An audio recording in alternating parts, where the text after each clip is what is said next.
আসসালামু আলাইকুম আমার প্রিয় বন্ধুরা, সবাই কেমন আছো? দীর্ঘ অনেক দিন যাবত ভিডিও দেই না, তাই আজকে একটি রেসিপি নিয়ে তোমাদের মাঝে হাজির হলাম। সবাই প্লিজ একটা লাইক দিয়ে আমার আজকের রেসিপিটা দেখে নিও।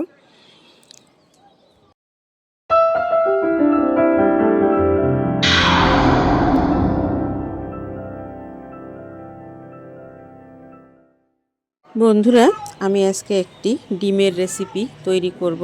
এখানে আমি 5টি ডিম ভেঙে নিলাম, আর নিলাম কিছু আলু, আর হচ্ছে কয়েক টুকরা ফুলকপি। এটা দিয়েই আজকে আমার রেসিপিটা শুরু করব। আর এখানে দেখো আমি মশলা নিয়ে নিলাম। তো দেখতে পাচ্ছ আমি কি কি মশলা নিলাম। তো বন্ধুরা চলো, আগে হচ্ছে ডিমগুলোকে আমি একটু লবণ দিয়ে ডিমগুলোকে একটা চামচের মাধ্যমে ফেটে নিচ্ছি। এভাবে ডিমগুলোকে খুব সুন্দর করে আমি ফেটে নেব। তারপর হচ্ছে ডিমগুলোকে কড়াইতে দিয়ে হালকা একটু তেলে ভেজে নেব। দেখতে পাবে আমি কিভাবে এই ডিমের রেসিপিটা রান্না করি। চলো, কড়াইতে আমি দিয়ে দিলাম তেল।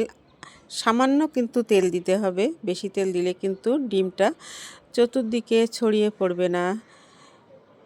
দেখো এভাবে আমি ডিম দিয়ে তারপরে কড়াইয়ের চতুর্দিকে কিভাবে ছড়িয়ে নিচ্ছি। এরপর কিছুক্ষণ চুলার আঁচে রাখতে হবে।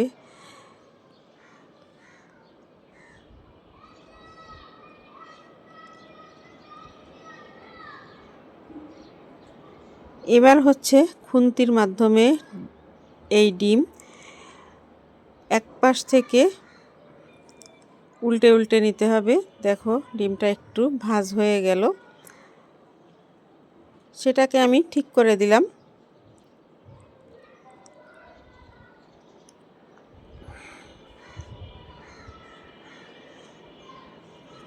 এবার কিন্তু আমি আরও সামান্য একটু তেল দিয়ে সুন্দর করে ডিমটাকে ভেজে নেব, তাহলেই খেতে কিন্তু বেশি ভালো লাগবে।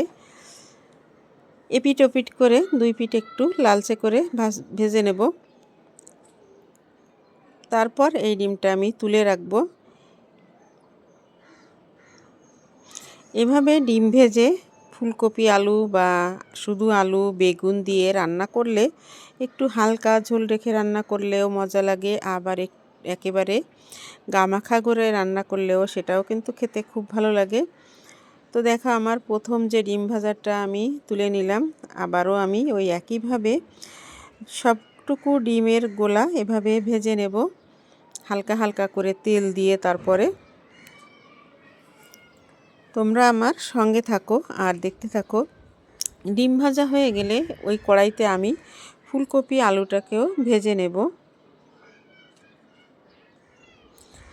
বন্ধুরা, হয়ে গেল আমার সবগুলো ডিম ভাজা। এখন ওই কড়াইতে আমি তেল দিয়ে তারপর ফুলকপি আলুও ভেজে নেব।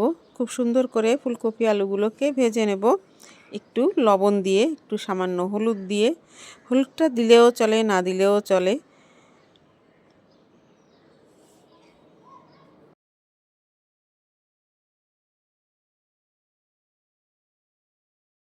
বন্ধুরা, ফুলকপি আলু দেওয়া হয়ে গেল। এখন আমি সুন্দর করে ভেজে নেব। একটু লালচে করে ভাজতে হবে, ফুলকপিগুলো সফট হয়ে যাবে। ফুলকপির যে একটা গন্ধ আছে, ওই গন্ধটাও কিন্তু চলে যাবে এভাবে ভাজলে, খেতেও ভালো লাগবে। দেখো আমি পরিমাণ মতো একটু লবণ দিয়ে দিলাম।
দেখো বন্ধুরা, ফুলকপি আলু আমার ভাজা কমপ্লিট। এখন আমি তুলে নিচ্ছি, তুলে আমি একটি বাটিতে রেখে দিচ্ছি।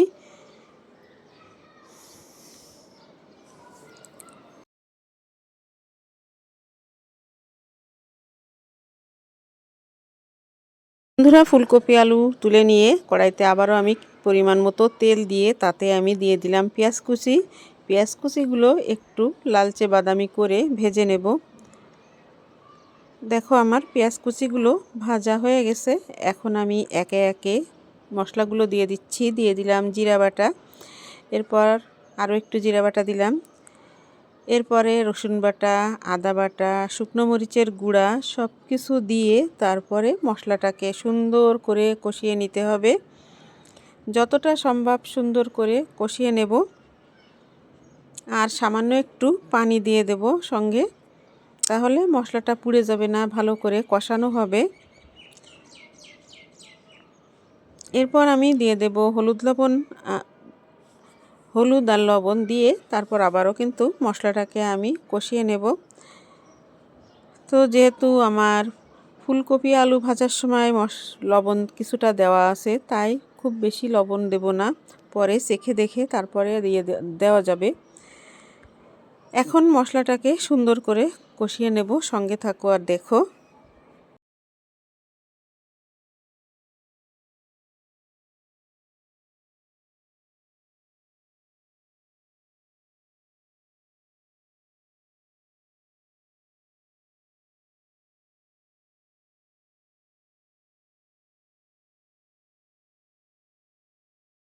বন্ধুরা, আমার মশলা কষানো হয়ে গেছে।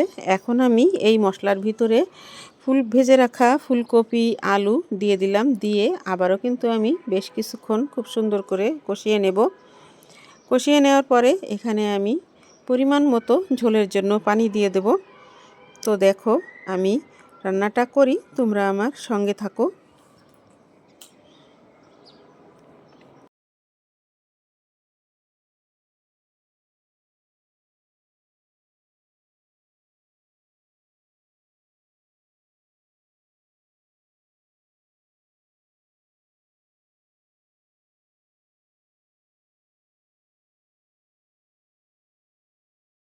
বন্ধুরা, কষানোর এই পর্যায়ে এসে আমি ঝোলের জন্য পানি দিয়ে দিলাম।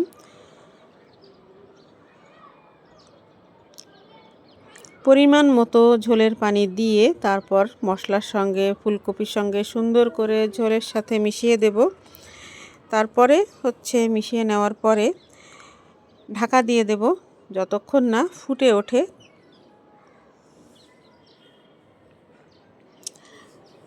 বন্ধুরা, ঢাকনাটা তুলে নেব।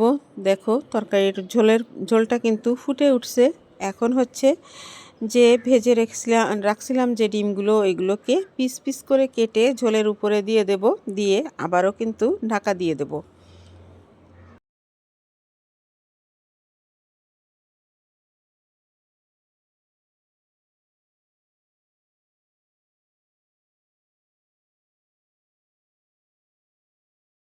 বন্ধুরা, এখন আমি তরকারিটা ঢাকা দিয়ে দিলাম। কিছুক্ষণ পর এসে এই যে দেখো ঢাকনাটা তুলে নিলাম। ঝোলটা কিন্তু অনেকটাই কমে গেছে। এখন একটু হালকা হাতে উপর নিচ করে নেড়ে দেব। খুব বেশি জোরে সোরে নাড়াচাড়া করব না, তাহলে কিন্তু ফুলকপিগুলো ভেঙে যাবে আর দেখতে ভালো লাগবে না। ফুলকপিগুলো ভেঙে গেলে কিন্তু দেখতে যেমন ভালো লাগবে না, তেমনি খেতেও কিন্তু ভালো লাগবে না। যে জিনিস দেখতে ভালো লাগে তার স্বাদটাও কিন্তু অনেক সুন্দর হয়। দেখার মাধ্যমেই খাওয়াই তৃপ্তি। তো আমার আজকের এই ফুলকপি আলু আর ডিমের রেসিপিটা হয়ে গেল। এখন আমি অন্য একটি পাত্রে সার্ভ করে নিচ্ছি।